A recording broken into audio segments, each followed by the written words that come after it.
নমস্কার, সকলকে জানাই শুভ মহাষ্টমী।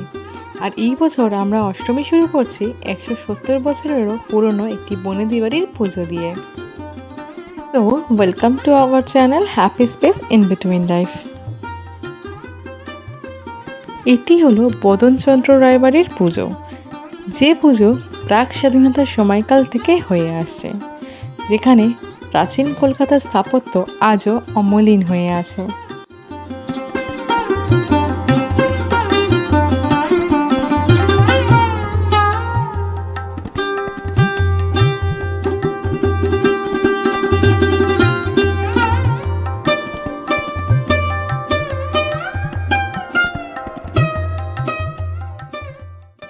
এখানে মা পূজিত হন কন্যা রূপে এবং মা একচেলা সাবেকি সাজে আজও বিরাজমান।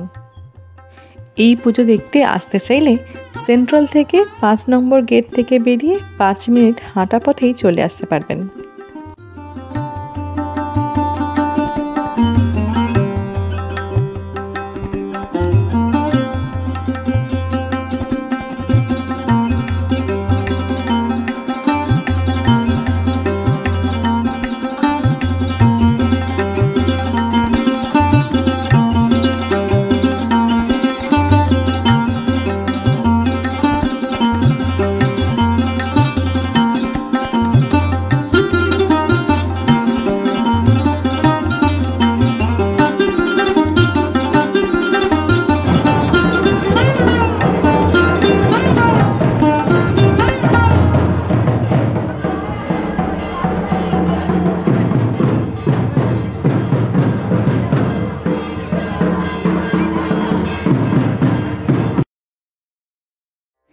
এরপর আমরা চলে এসেছি রামগোপাল সাহা বাড়ির পুজো দেখতে।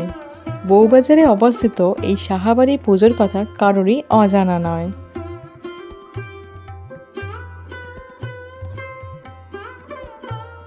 এই বাড়ির পূর্বপুরুষরাও একজন স্বর্ণকার ছিলেন এবং এই বাড়ির পুজোটিও প্রায় 150 বছরের ঊর্ধ্ব। এখানকার ঠাকুর দালান, দুর্গা ভবন এসবের স্থাপত্য শিল্প একদম ভিন্ন ও অপূর্ব।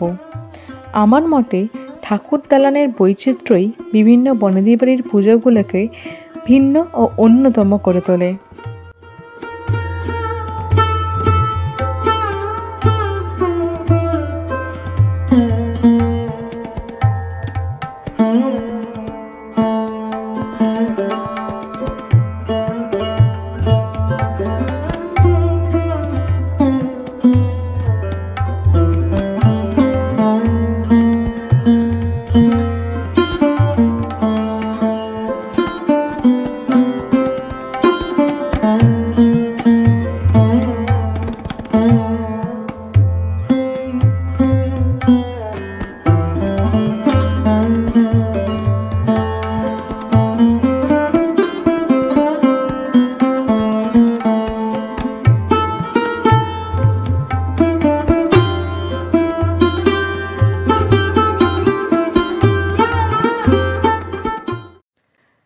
আমরা এখন বেলগাছিয়া টালা পড়তে ঠাকুর দেখতে চলে এসেছি।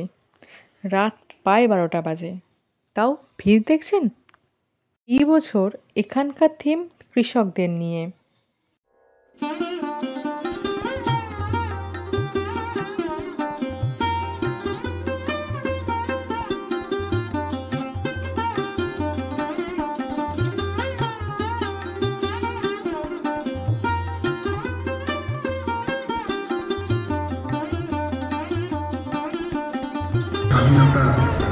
সমুদায় থেকে অনেক দূরে।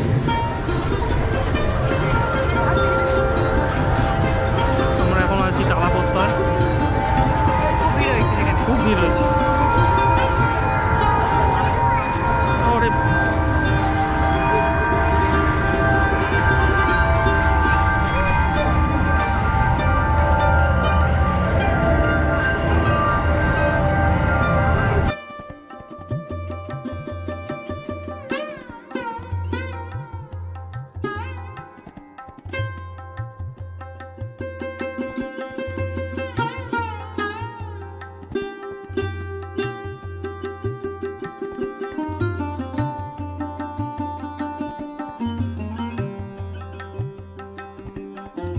এবার বাড়ি ফেরার পালা। দেখা হবে আবারও পরের একটি ব্লগে। টাটা।